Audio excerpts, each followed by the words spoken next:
సంతోషం, చాలా శుభదినం. రాష్ట్రాన్ని సాధించుకున్న రాష్ట్రంలో కొత్త చట్టాలు తేవటం సర్వసాధారణం. కానీ చట్టమంటూ ఒకటి తెస్తే అది ఒక చుట్టములాగానో రాష్ట్ర ప్రజలకి ప్రయోజకరంగా ఉండేలాగానో ఆ చట్టం ఉంటే మొన్నటి ఎన్నికల్లో వారి పరిస్థితి ఇంకొక రకంగా ఉండేది. కానీ ఆనాటి దొరల తెచ్చిన చట్టం వారి స్వార్థం కోసం తెచ్చిన చట్టం కావటం వల్లనే 2020 చట్టం అని ఏదైతే తెచ్చారో 4 గోడల మధ్య నలుగురు వ్యక్తులు కూర్చొని ప్రజల అభిప్రాయానికి, రైతుల కోరికకు, భూములున్న ఆసాములకి గుండెల్లో రైళ్లు పరిగెత్తే చట్టము ప్రతిఫలమే మొన్నటి ఎన్నికల్లో ఆనాటి ప్రభుత్వానికి ప్రజలు ఇచ్చిన తీర్పు. అంతేకాదు ఆ చట్టము చేయటం కూడా చాలా విచిత్రంగా, పేరుకు చట్టం అయితే చేశారు, ఆ చట్టానికి రూల్స్ రెగ్యులేషన్స్ అంటే ఏమీ లేవు. దొరగారికి తెల్లవారుజామున ఏ ఆలోచన వస్తే ఆ ఆలోచనే రూల్స్ అండ్ రెగ్యులేషన్స్. దాన్ని కలెక్టర్ దగ్గర నుంచి ప్రిన్సిపల్ సెక్రటరీ రెవెన్యూ గారి దగ్గర నుంచి మొదలెడితే గ్రామ స్థాయిలో ఉండే విలేజ్ ఆఫీసర్ విఆర్ఓ కానీ విఆర్ఏ కానీ దాన్ని ఇంప్లిమెంటేషన్ చేయాలి అనేదే వారి ఆదేశం. అలా చెయ్యలేదనే విఆర్ఓ వ్యవస్థని అర్ధరాత్రి ఒక కలమ పోటుతో ఆ వ్యవస్థని టోటల్గా డిమాలిషన్ చేసిన ఆ దొరవారు ప్రవర్తన మనకి తెలియంది కాదు.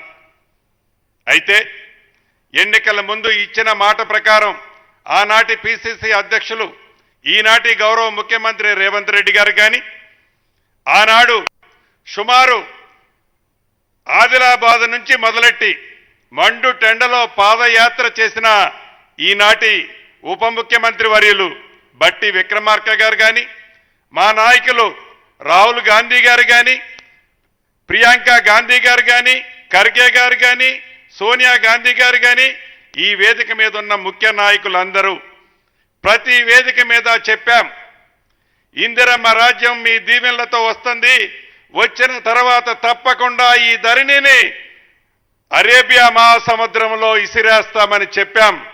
అన్న మాట ప్రకారం, ఇచ్చిన వాగ్దానం ప్రకారం తప్పకుండా ప్రజలకి ఉపయోగకరమైన చట్టం ఈ భూభారతి 66/2025 చట్టాన్ని ప్రజల కోరిక మేరకు, ప్రజల అవసరాల మేరకు ఆనాడు 2020 నుంచి 2023 డిసెంబర్ దాకా ఎన్ని అష్ట కష్టాలు పడ్డారో, వాళ్ళు తాతలు తండ్రుల దగ్గర నుంచి ఉన్న ఆస్తులని కాపాడుకోలేక అయ్యో రికార్డులో నా పేరు లేదు కదా అని రోడ్డు మీద పడి ఎంతమంది గగ్గోలు పెట్టారో మనకు తెలియంది కాదు. ఏదైనా ఒక చట్టం చేస్తే కొండ నాలిక ముందేస్తే ఉన్న నాలిక ఊడిపోయినట్టు ఆ చట్టం అంతకుముందు ఉన్న చట్టాలని, అంతకుముందు ఉన్న వ్యవస్థని భ్రష్టు పట్టించే చట్టాన్ని తీసుకొచ్చి రాష్ట్రంలో ఉండే భూ ఆసాములందరికీ కంటి మీద నిద్ర లేకుండా చేశారు ఆనాటి ప్రబుద్ధులు, ఆనాటి దొరవారు. వీటన్నిటినీ క్షుణ్ణంగా పరిశీలించి ఇందిరమ్మ ప్రభుత్వం వచ్చిన మరుక్షణమే గౌరవ ముఖ్యమంత్రి రేవంత్ రెడ్డి గారి నాయకత్వంలోని మన ప్రభుత్వంలో ఉన్న కేబినెట్ మంత్రులందరం కూర్చొని పెద్దల కోదండరెడ్డి గారిని ఆధ్వర్యంలో చైర్మన్ గా ఒక కమిటీని వేసి ఇమీడియట్లీగా ఏమి రెమెడీస్ చేస్తే, ఇమీడియట్లీగా ఏమి చేస్తే సామాన్య ప్రజలకి టెంపరరీ రిలీఫ్ ఇవ్వగలుగుతామని ఆలోచించి వారు ఇచ్చిన సూచనల మేరకు ఈ రెవెన్యూ వ్యవస్థలో 2020 చట్టంలో వాటిని కొన్ని కరెక్షన్స్ చేసి కలెక్టర్ దగ్గర ఉన్న పవర్స్ ని డీసెంట్రలైజేషన్ చేసి ఎంఆర్ఓ, ఆర్డీఓ, అడిషనల్ కలెక్టర్, సిసిఎల్ఐకి ఈ పవర్స్ ని డీసెంట్రలైజేషన్ చేసి కొంత విముక్తి అయితే ఇవ్వగలిగాం. ఇది పర్మనెంట్ సొల్యూషన్ కాదు అని తలంచి గౌరవ సెక్రటరీ గారు మిగతా మిత్రులమందరం ఆలోచించి దేశంలో సుమారు 18 రాష్ట్రాల్లో మన యంత్రాంగాన్ని పంపించి ఎక్కడ ది బెస్ట్ చట్టం ఉందో ఆ చట్టంలో ఉండే అంశాలన్నిటినీ క్రోడీకరించి నాకు తెలిసి ఈ గడిచిన 15 నెలలలో అధికారులు కానీ గౌరవ ముఖ్యమంత్రి గారు కానీ కొంతమంది సహచర మంత్రులు కానీ నిద్రపోను రాత్రులు కోకొల్లలున్నాయి ఈ చట్టం కోసం. ఇటువంటి చట్టాన్ని తయారు చేసిన చట్టాన్ని అసెంబ్లీలో పాసు చేయడానికి బిల్లు పెడితే బిల్లు పెట్టిన రోజు అసెంబ్లీ సాక్షిగా తెలంగాణ రాష్ట్రంలో ఉండే ప్రతి రైతన్నలు భూములున్న ఆసాములు ప్రత్యక్షంగా చూశారు. ఏ రకంగా ప్రతిపక్షంలో ఉన్న నాయకులు ప్రవర్తించారో వారి ప్రవర్తన తీరెలా ఉందో ఈ బిల్లు పాస్ కాకుండా కూడా ఎలా ప్రత్యక్షంగా ఆ రోజు టీవీల్లో చూశారు. ఆనాటికి ప్రత్యక్ష సాక్షులు ఎక్కడే ఉన్నారు పెద్దలు స్పీకర్ గారు గడ్డం ప్రసాద్ గారు. వారి మీద నా మీద ఏ రకంగా పేపర్లు చించి మేదేశారో ఏది ఏమైనా ప్రజల కోరుకుంటున్న చట్టం తేవాలి అని ప్రజల కోసమే ఉన్న ఈ ప్రభుత్వం అని తలంచి గౌరవ ముఖ్యమంత్రి గారు ఉప ముఖ్యమంత్రి గారు కేబినెట్ మంత్రులమంతా ఈ చట్టాన్ని 2025 చట్టాన్ని ప్రజల ముందుకు తీసుకురావటం జరిగింది. మనం చూసాం 2020 చట్టం 3 సంవత్సరాలు చిల్లరుంది. 3 సంవత్సరాలకే 30 సంవత్సరాలు నిండిపోయింది ఆ చట్టానికి.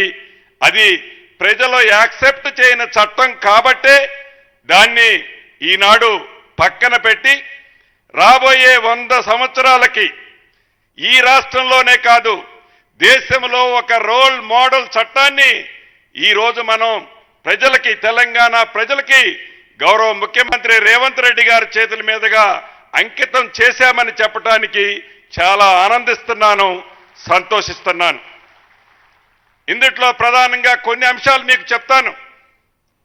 ఇంతకు ముందే అందరు జిల్లా కలెక్టర్లను పిలిచి కేబినెట్ మంత్రుల మనతో పాటు గౌరవ ముఖ్యమంత్రి గారు ఉప ముఖ్యమంత్రి గారు అందరం కూర్చొని కలెక్టర్లకు కూడా దిశని ఈ చట్టం అయితే మేము చేయగలిగాం, ప్రజల కోరుకునే చట్టాన్ని తయారు చేశాం, ప్రజల మెచ్చే చట్టాన్ని తయారు చేశాం. ఇది కేబినెట్లో నా స్వార్థం కోసమో మంత్రుల స్వార్థం కోసమో చేయలేదు. ఈ చట్టం చేసేటప్పుడు కూడా పబ్లిక్ డొమైన్లో చట్టాన్ని పెట్టాం, డ్రాఫ్ట్ చట్టాన్ని పెట్టాం. పబ్లిక్ ఇచ్చిన ఒపీనియన్లన్నిటినీ మంచి ఉంటే సేకరించాం. చివరికి ఈనాడు ప్రతిపక్షంలో ఉన్న నాయకులు ఇచ్చిన హరీష్ రావు గారు లాంటి వాళ్ళు ఇచ్చిన మంచి సూచనలు కూడా ఈ చట్టం అది మంచిదనిపిస్తే ఈ చట్టంలో పెట్టాం. అది ఇందిరమ్మ ప్రభుత్వం అంటే, అది స్వేచ్ఛ అంటే, ప్రజా పరిపాలన అంటే ఎలా ఉంటది? అటువంటి చట్టాన్ని చేసి ఈరోజు కలెక్టర్లకి గౌరవ ముఖ్యమంత్రి గారు దిశానిర్దేశించారు. చట్టాన్ని చేశాం. ఈ చట్టం ఏదైతే గడిచిన 4.5 సంవత్సరాల నుంచి సామాన్య ప్రజలు గ్రామీణ ప్రాంతంలో ఉండేవారు, గూడాల్లో తండాల్లో నివసించేవారు ఇప్పటిదాకా నిద్రపోక, కంటి మీద నిద్ర రాక, అభద్రతకు లోనై చెప్పులు అరిగిందాకా కలెక్టరేట్ల చుట్టూ ఎంఆర్ఓ ఆఫీసుల చుట్టూ తిరిగి ఇబ్బంది పడ్డారు. భవిష్యత్తులో అటువంటి పరిస్థితి రావద్దు. ఈ రూల్స్ కూడా 30-32 రోజుల్లో గౌరవ సునీల్ గారు, మన ప్రిన్సిపల్ సెక్రటరీ గారు, మిగతా మిత్రులు తయారు చేసిన తర్వాత దీని మీద కూడా ఒక పెద్ద డిబేట్ పెట్టి 4 డేస్ డిబేట్ పెట్టుకున్న తర్వాత దాంట్లో మార్పులు అనేకమైనవి చేసి తుది మెరుగులు దిద్ది ఈ రూల్స్ కూడా తీసుకొచ్చి ఆ రూల్స్ మీద ఈరోజు మళ్ళీ సునీల్ గారితో కలెక్టర్లందరికీ కూడా ఎక్స్ప్లెయిన్ చేపించడం జరిగింది ఇంతకు ముందే. దీని ఉద్దేశం అంతా ఒక్కటే, ఇంత ఎక్సర్సైజ్ చేయడానికి కారణం ఒక్కటే. 2020 చట్టం చూశాం. 2020 చట్టం చేయకముందు ప్రజలు ఎంత స్వేచ్ఛగా ఉన్నారో ఆనాటి ఇందిరమ్మ ప్రభుత్వంలో వచ్చిన చట్టాల వల్ల ప్రత్యక్షంగా నష్టం ఎవరూ పోలా, ఇబ్బంది ఎవరూ పోలా, బెనిఫిట్ జరగకపోతే జరగపోయింది. కానీ 2020 చట్టానికి ముందు ఏ ప్రజలకి నొప్పి కలగల. కానీ 2020 చట్టం వచ్చిన తర్వాత విఆర్ఓ వ్యవస్థను ఎత్తేసిన తర్వాత, అదే రకంగా సర్వే వ్యవస్థని భ్రష్టు పట్టించిన తర్వాత ఈ రైతాంగం భూములున్న ఆసాములు ఎలా ఇబ్బంది పడ్డారో వాటన్నిటినీ ఒక్కొక్కటి రాష్ట్ర ఆర్థిక పరిస్థితి బాగలేకపోయినా డబ్బులు లేవని చేతులు ముందు పెట్టుకొని ఏదో వాళ్ళు చేశారని ఎన్ని కుట్రాలు మీరు చూస్తున్నారు. మొన్న సెంట్రల్ యూనివర్సిటీకి సంబంధించిన సబ్జెక్టులో అక్కడ నుంచి ఈ ప్రభుత్వానికి ఏదైనా డబ్బు వస్తే పేదలకు చెప్పిన మాటలు నెరవేర్చగలుగుద్దేమో, అది మనకి ప్రమాదము అని ఇద్దరు పెవికాల బృందంతో దాన్ని ఎలా ఇబ్బంది పెడుతున్నారో ఇది సందర్భం కాకపోయినా అది కూడా చెప్పాల్సిన అవసరం రాష్ట్ర ప్రజలకి ఉంది, మీకు ఉంది, చెప్పాలని బాధ నా మనసులో ఉంది. అందుకే అది కూడా మీకు వివరిస్తున్నాను. అయితే ఈ చట్టానికి సంబంధించిన దాంట్లో చట్టం చేశాం, పర్ఫెక్ట్గా రూల్స్ పర్ఫెక్ట్గా ఫామ్ చేసుకున్నాం. చేసిన తర్వాత కూడా మళ్ళీ తొందరపడి ఎక్కడైనా నష్టము జరుగుద్దేమో అని పైలట్ ప్రాజెక్టు కింద రాష్ట్ర వ్యాప్తంగా మొదటి విడత 4 మండలాలలో 4 కార్నర్లో, ఒకటి ఖమ్మం జిల్లాలో, రెండోది సీఎం గారి సొంత జిల్లాలో, మూడోది ములుగు జిల్లాలో, నాలుగోది కామారెడ్డి జిల్లాలో, ఈ 4 జిల్లాల్లో 4 పైలట్ మండలాలను తీసుకున్నాం. ఈ 4 పైలట్ మండలాల్లో ఇవాళ 14వ తారీఖు 17వ తారీఖు నుంచి ప్రజా పాలన అంటేనే ప్రభుత్వ అధికారులు మీ దగ్గరికి అంటే గ్రామాలకు వస్తారు. మీరెవరి దగ్గరికి వెళ్లాల్సిన అవసరం లేదు. రెవెన్యూ యంత్రాంగం అంతా మీ గ్రామాలకు వస్తారు. ముందే 2 రోజుల ముందే ఫార్మేట్ అప్లికేషన్ ఇస్తారు.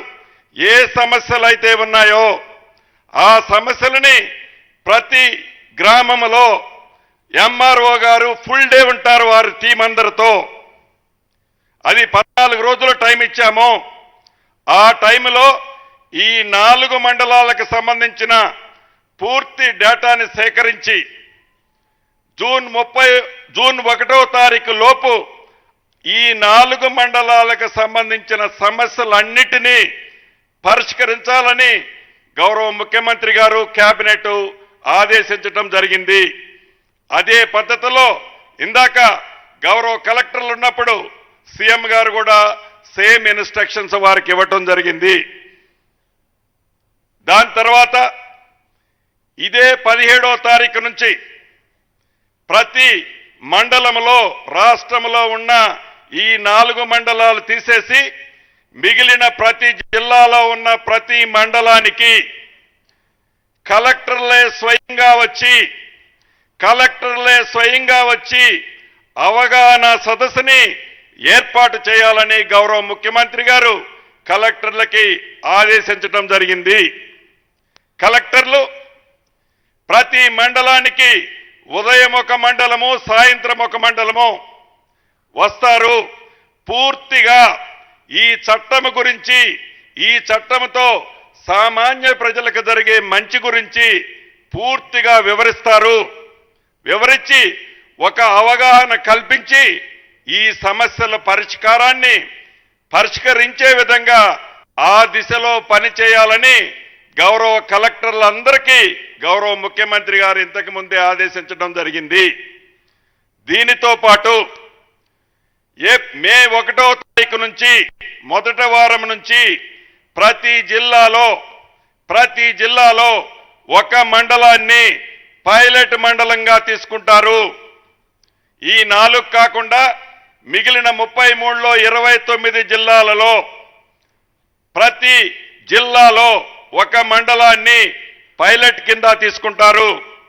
వీటన్నిటినీ ఫలితం జూన్ 2వ తారీఖు తర్వాత ప్రతి మండలానికి రెవెన్యూ అధికారులు అంటే ఎంఆర్ఓ స్థాయి అధికారులు మీ రెవెన్యూ గ్రామానికే వచ్చి మీ రెవెన్యూ గ్రామాలలో గడిచిన 4-5 సంవత్సరాల నుంచి ఏదైతే మీరు ఇబ్బందులు పడుతున్నారో వాటిని శాశ్వత పరిష్కారం చేసే దిశలో అధికార యంత్రాంగం పనిచేసే విధంగా గౌరవ ముఖ్యమంత్రి గారు ఇంతకు ముందే కలెక్టర్లకు ఆదేశించడం జరిగింది. రాష్ట్రంలో ఉండే రైతన్నలు కానీ, భూములున్న ఆసాములు కానీ, ఎవరు మీరు అబద్ధతకి లోను కావాల్సిన అవసరం లేదు. ఈ 4 మండలాల్లో వచ్చిన ఫీడ్బ్యాక్ ప్రకారం ఏవైనా రూల్స్ అండ్ రెగ్యులేషన్స్ లో కరెక్షన్స్ చేయాల్సి వస్తే ప్రజల కోసం, ప్రజల బాగు కోసం, పేదవాళ్ల కోసం ఈ ఇందిరమ్మ ప్రభుత్వంలో ఆ రూల్స్ ని కరెక్షన్ చేయడానికి కూడా బేషిజానికి ఈ ప్రభుత్వం గౌరవ ముఖ్యమంత్రి రేవంత్ రెడ్డి గారి నాయకత్వంలోని మన ప్రభుత్వం వెనకడుగు చేయదు. చట్టమన్నా రూల్స్ అన్నా ఏవి ఏర్పాటు చేసుకున్నా అది ప్రజలకు ఉపయోగపడాలి. ఒక కుటుంబం కోసం కాదు, దొరల కోసం కాదు. ఇందిరమ్మ ప్రభుత్వం అంటేనే పేదోడు ప్రభుత్వం, పేదోళ్ల కోసం తప్పించే ప్రభుత్వం. ఎప్పుడు మాకు ఉప ముఖ్యమంత్రి గారు చెప్తారు అసైన్మెంట్ కమిటీలు కూడా పెడుతున్నామనంటే ఆల్రెడీ గౌరవ ముఖ్యమంత్రి గారు మా అందరితో చెప్పారు. ఏవైతే ఈ పైలట్ 4 మండలాల్లో ఉంచే డేటా ప్రకారం సేకరించిన తర్వాత పేదవాళ్లకి పూరెస్ట్ ఆఫ్ ది పూర్ ఎవరైతే ఉన్నారో వారు ఎవరైతే ప్రభుత్వ స్థలాలలో దశాబ్దాలుగా సాగు చేసుకుంటున్నారో అర్హులైతే వారికి కూడా ఈ చట్టంలో వెసులుబాటు కల్పించి పూర్తి స్వేచ్ఛనిచ్చే విధంగా ఈ ప్రభుత్వం చర్యలు తీసుకుంటది. కాబట్టి ఇంకా చెప్పాలంటే చాలా లెంతీ ప్రాసెస్ ఉంది, ఇంకా పెద్దలు మాట్లాడాల్సిన సందర్భం ఉంది. చివరగా ఒక్కటే చెప్తున్నాను, రాష్ట్ర ప్రజలకి కానీ ఈ కార్యక్రమంలో పాలు పంచుకుంటున్న నా కుటుంబ సభ్యులైన రెవెన్యూ సిబ్బందికైనా, ఇక్కడ ఉన్న సిబ్బంది అంతా ఏదో ఒక జనరేషన్ లో మీరందరూ ఒక రైతు కుటుంబం నుంచి వచ్చిన వాళ్ళే. రైతు కష్టమేంటో మీకు తెలుసు, ఇందిరమ్మ ప్రభుత్వ పాలసీ ఏంటో మీకు తెలుసు. దయచేసి సామాన్య ప్రజలకి, గ్రామీణ ప్రాంతంలో ఉండే ప్రజలకి, తండాలు గూడాల్లో ఉండే ప్రజలకి ఎక్కడా అసౌకర్యం కలగకుండా, ఎక్కడా ఇబ్బంది కలగకుండా చట్టాన్ని అయితే పర్ఫెక్ట్ గా చేసుకోగలిగాం. చట్టాన్ని అయితే ఎవరు ఏలు పెట్టకుండా సామాన్యుడికి ఉపయోగపడే విధంగా తీర్చిదిద్దుకోగలిగాం. ఇంప్లిమెంటేషన్ చేసే దాంట్లో చిత్తశుద్ధితో రైతు కుటుంబం నుంచి ఒకప్పుడు మీరు వచ్చిన మీరందరూ రైతుల కోసం ఈ తెలంగాణ రాష్ట్ర ప్రజలు ఏ ప్రభుత్వం అయితే కావాలనుకున్నారో ఆ ప్రభుత్వం వచ్చి ఈనాడు గౌరవ ముఖ్యమంత్రి రేవంత్ రెడ్డి గారి నాయకత్వంలోని నడుస్తున్న ఈ ప్రభుత్వానికి మంచి పేరు రావాలన్నా, మంచి పేరు తేవాలన్నా మీ చేతుల్లోనే ఉంది. కాబట్టి ఈ చట్టం సక్సెస్ అయ్యే విధంగా, ఈ చట్టం సామాన్య ప్రజలకి ఉపయోగపడే విధంగా భూములున్న ఆసాములు గుండె మీద చెయ్యేసుకొని మంచిగా నిద్రపోయే విధంగా మీరు అమలు చేయాలని, చేస్తారని మనస్ఫూర్తిగా కోరుకుంటూ, చాలా మంది ముఖ్యమంత్రులు ఉంటారు, మంత్రులు ఉంటారు, అనేక చట్టాలు చేస్తారు. కానీ గౌరవ ఈ ముఖ్యమంత్రి రేవంత్ రెడ్డి గారి కేబినెట్ లో మంత్రిగా ఈ ఏఐసిసి నుంచి నేను ఈ రెవెన్యూ మంత్రిగా ఇప్పుడు నేను ఈ చట్టం చేసే అవకాశం నాకు కలిగినందుకు మనస్ఫూర్తిగా నా జన్మ ధన్యమైందని వేదిక మీద ఉన్న పెద్దలందరికీ మరొక్కసారి తెలియజేసుకుంటూ, ఒక్కటే ఇక్కడున్న అధికారుల్ని కోరుకుంటున్నాను, అభ్యర్థిస్తున్నాను, ఆర్డర్ చేస్తున్నాను. సామాన్య ప్రజలకు ఇబ్బంది కలగకుండా ఉండే విధంగా రూల్స్ ఏర్పాటు చేసుకునే మనమే. ఏవో రూల్స్ సామాన్య ప్రజలకు ఇబ్బంది కలిగించే విధంగా మీరు దాన్ని ఇంప్లిమెంటేషన్ చేయొద్దని మరొక్కసారి మీ అందరినీ వేదిక మీద నుంచి కోరుకుంటూ, రాష్ట్ర ప్రజలకు కూడా ఇంతకు ముందే లాంచ్ చేసుకున్నాం.